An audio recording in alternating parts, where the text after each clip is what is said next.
What's up, guys? Welcome to the 2023 Pickleball Studio Paddle Awards. This is something I started doing last year and has now become a tradition on the channel to recognize those who made some great paddles this year. These are all of my own personal picks of what I thought the best of this year had to offer.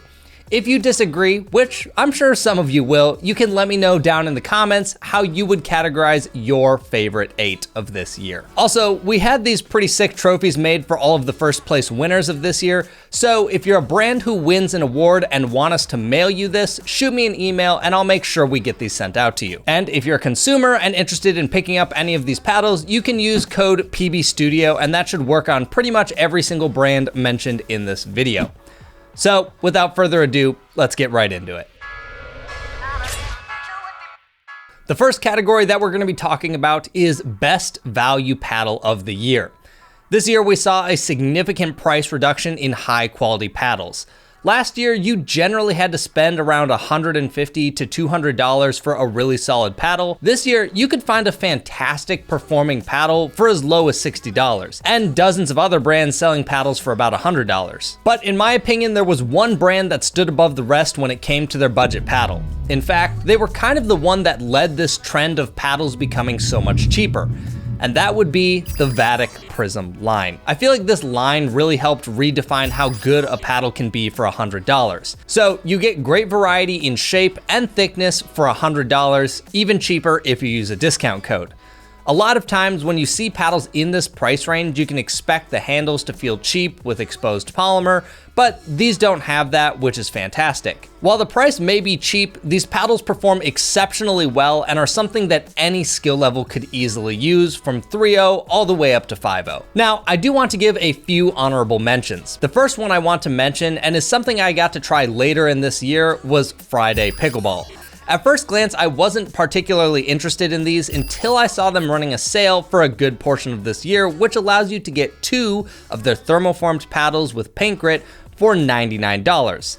This comes out to $50 per paddle, and at that price, these are an unbelievable deal. They also have very fun designs, which is refreshing in a sea of black paddles. These paddles have really good pop and solid power, and I would put them on the power spectrum of all court paddles. Now, of course, it is using paint grit, so that is going to wear off eventually, but at $50 per paddle, you can't really find a better deal than this in pickleball. I don't know how long they're gonna run this sale for. It might only go until the end of the year, but at this price, it's an easy no-brainer for people just getting into pickleball. Once the price goes back to about $100 for one paddle, I still think that's a good deal, but the Vatic probably does eke it out in terms of value because of the paint grit that the Friday is using. Next, I have to give a mention to a company that probably none of you have heard of, and that's Pickleball Poker.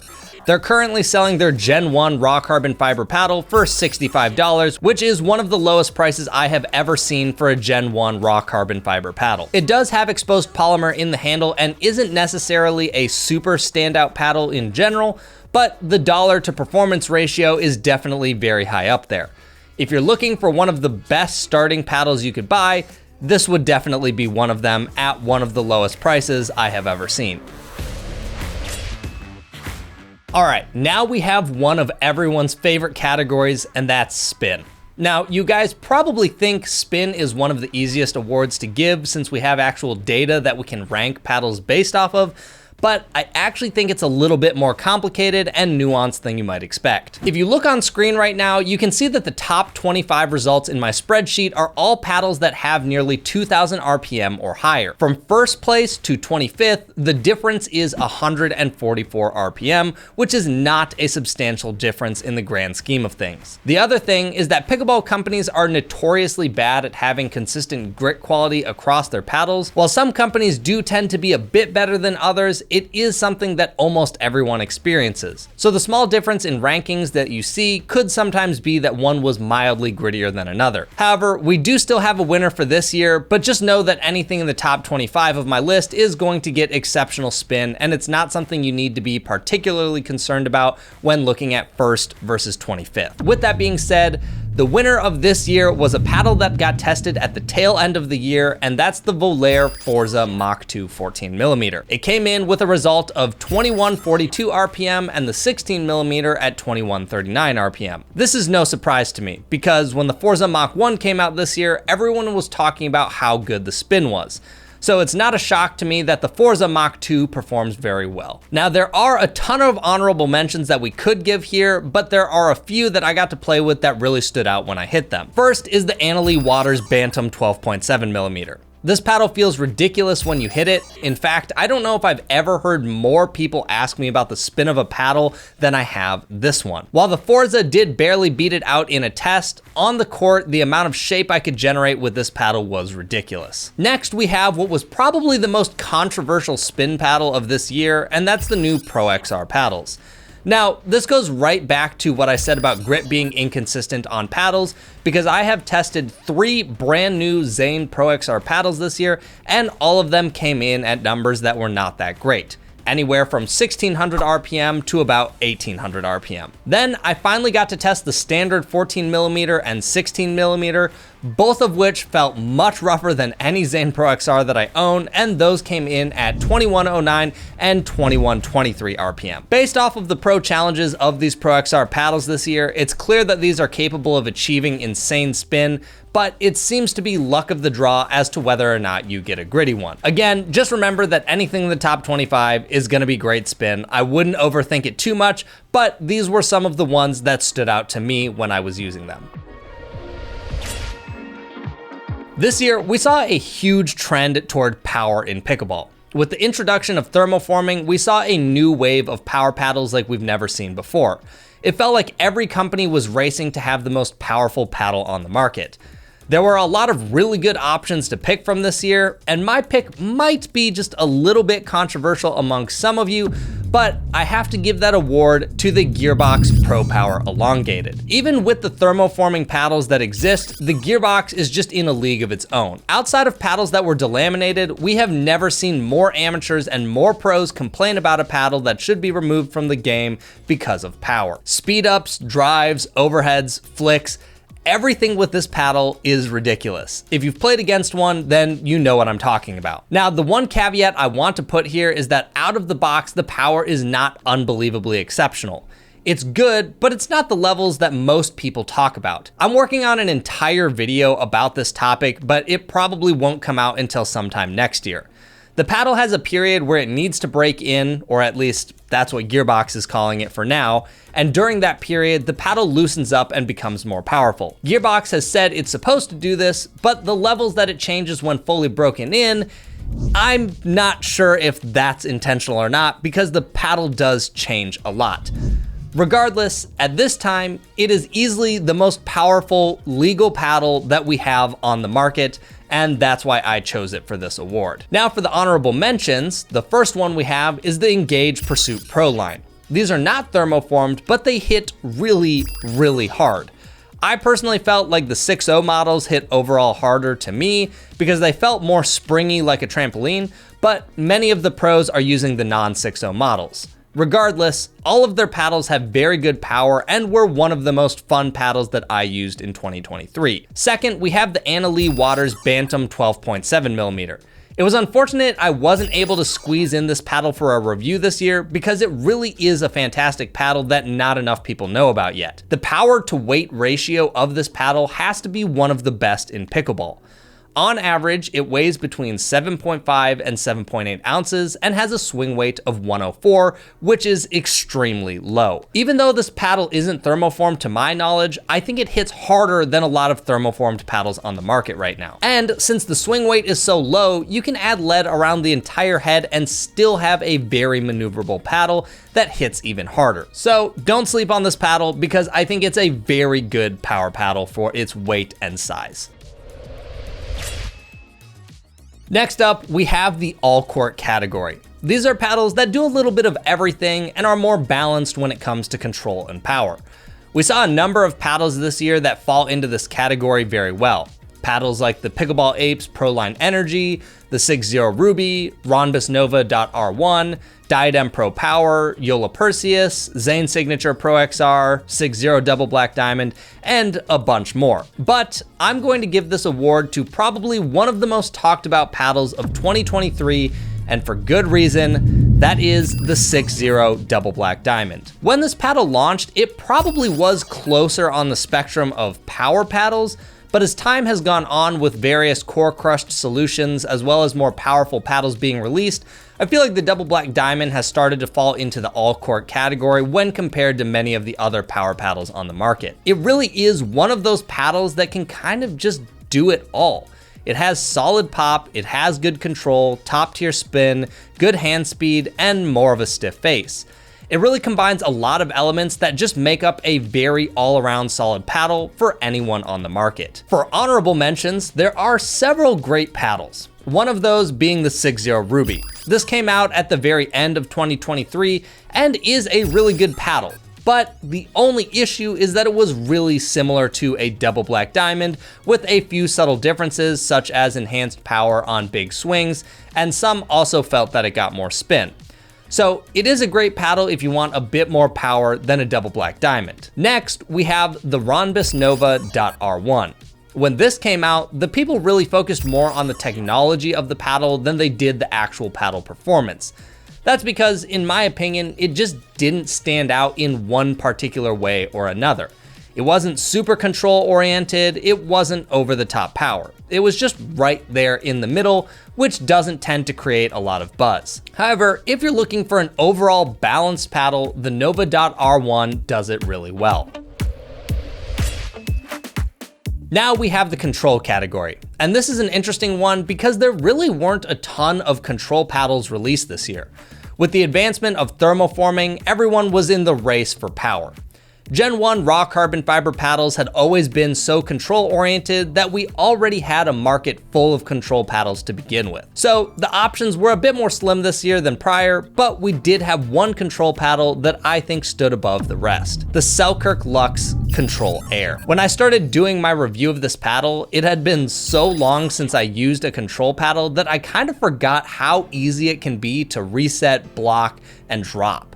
In fact, universally, almost everyone agreed that this paddle was on the edge of too soft and that most people preferred adding lead tape to beef up the power just a little bit. However, if you're more of a control player who doesn't care that much about power, then this is definitely one of the best paddles you could buy to fit your playstyle. The biggest knock against it I have is that it's still using paint grit in 2023, which is a bit of a bummer to see. For the honorable mentions, we can't talk about control paddles and not mention the Yola Scorpius 16mm. While it was overshadowed by the Perseus, this is a top-notch paddle with great hand speed, fantastic touch, and a generous sweet spot. The final honorable mention for control has to go to the Vatic Prism Flash. Not only is it one of the best value paddles on the market, but it's also fantastic when it comes to control. You have top tier spin, you have a good sweet spot, it's balanced in the hand, and has a nice plush feel that makes directing the ball feel easier. The fact that this paddle can be in this category with the other $250 paddles should tell you how good the Vatic Prism line was this year. All right, now we're to the award that you don't really want to have to give out, and that's Flop of the Year. Of course, no one wants to win this trophy, but inevitably there are always releases that have a lot of hype and anticipation behind them, and sometimes they just fall flat on their face. I won't lie, it actually was kind of hard to pick the flop of the year because there just weren't that many bad paddles released. Largely, paddles got so good that you just didn't have to worry about them being bad. However, there were 4 paddles this year that could have earned flop of the year, and I'm giving the winner to the Engage Pursuit Ultra. This won flop of the year because Engage had the Pursuit, which was a fantastic and incredibly popular paddle on the market.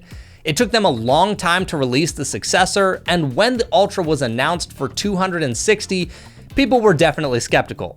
But it was Engage, so people were willing to chance that $260, and once people finally got the paddle, the large conclusion is that it just didn't change enough. It got a little bit softer, the spin was the same or worse with the same type of sprayed on texture, and the paddles were still really heavy. they were essentially selling a slightly worse Pursuit for $40 more. In fact, even Engage knew it flopped hard because within about 4 to 5 months of it being released, it was discontinued and replaced by the much improved Pursuit Pro. Now, of course, I'm gonna give the honorable mentions as well because Engage was not the only one to have a flop this year. The first honorable mention is gonna have to go to the Adidas Metalbone. Later in the year, they released this paddle, which was a $260 with an adjustable weight system in the throat. While the concept of these bolts is very novel and interesting, it turns out that they largely didn't do anything except for increase the static weight. If you wanted to truly add more stability or power, you still needed to use lead tape to get those improvements. Not only did the bolts not work very well, the paddle as a whole just doesn't perform very well. Spin is subpar by today's standards, and the PMI foam core feels very similar to Nomex, which is loud, not forgiving, and has a lot of unpleasant vibrations. So that's why the Adidas Metalbone has earned the first honorable mention. Next, I don't think anyone can forget the Selkirk Labs Project 005. In fact, last year, Selkirk was the winner of Flop of the Year with the Project 001. It feels like the trend of Labs products is that every other one flops. The 001 was horrible, the 002 was great, the 003 was good, the 004 was so bad it didn't even get released. The 005 was awful, the 006 was a good paddle. The Project 005, in my opinion, was just a worse power air. Less power, just as unforgiving, and very mediocre spin. There was basically no redeeming feature of the 005 in my eyes. In fact, I don't think I've ever seen one in the wild from a regular customer. About the only redeeming feature of the 005 was that it was $222 instead of $333. But even with that price, it was still very overpriced for what it was. So those are my flops of the year. Now on the flip side, we should reward those who improved by a large margin. This will almost undoubtedly be the most controversial pick in this entire list, but I'm giving that award to Gearbox.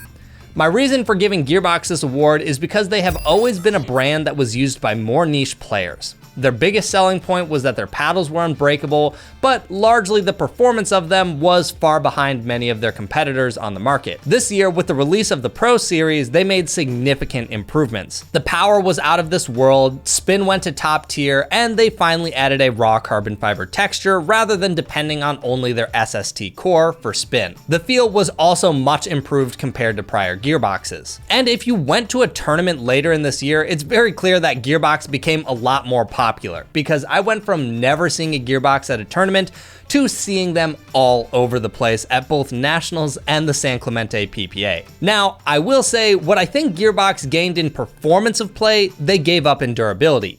Gearboxes were always known for being absolute tanks, but the new Pro Series have had so many durability issues, and I don't think Gearbox can keep the title of most durable paddles on the market.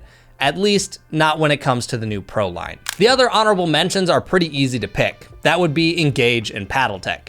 Engage because they released a killer paddle right after the flop, and then Paddletech because they were by far one of the most out-of-date companies within pickleball. They hadn't updated their paddles in years, their spin was terrible, it was just one of the most basic, probably overpriced paddles you could spend your money on. With the introduction of the new Annalee Waters Bantam, I think they now have a performance paddle that keeps up with the best of the best. All right, we've made it to the end, the Paddle of the Year award. This is the best award you could win. You were the MVP, the top of the crop, the winner of it all. This probably had the most competition of any other award you could win. In fact, there were 923 paddles released in 2023, which is more than a third of all the paddles that even exist in the USAP database of paddles. So to win this award was not gonna be easy. But I'm going to give Paddle of the Year award to my absolute favorite paddle of 2023, and that was the 6-0 Double Black Diamond. I think for any of you that watch this channel, this was absolutely no surprise to you. This has been my absolute favorite paddle for the majority of the year for all of the reasons that I cited earlier in the all-court category. It's just one of those paddles that no matter what I tried, I could always come back to the Double Black Diamond and feel the most comfortable. There were several paddles that were tempting to switch to, and they usually just weren't quite enough to make me commit to the switch. I love the hybrid shape, the swing weight that it gives, the sweet spot is top tier, and spin is excellent. While it may not have the highest power anymore, which I've really come to appreciate in other paddles, the balanced nature of the paddle has always been something that really fits my game style well. So, well done 6-0 for producing my favorite paddle of 2023. So yeah, that's the conclusion for the 2023 Paddle Awards. There were a lot of really incredible paddles this year, and honestly, it was really hard to narrow it down to just 3 for each category. There's a lot of paddles that didn't get mentioned that I think are also really good, but these were my absolute favorites of this year. So thanks to everyone who watched and supported my channel this year. 2023 was an absolutely amazing year, and it wouldn't have been possible without people like you who watch and support my channel. I truly cannot thank you enough. It was super fun, and I'm looking forward to an even more exciting year in 2024. So I'll catch you guys next year.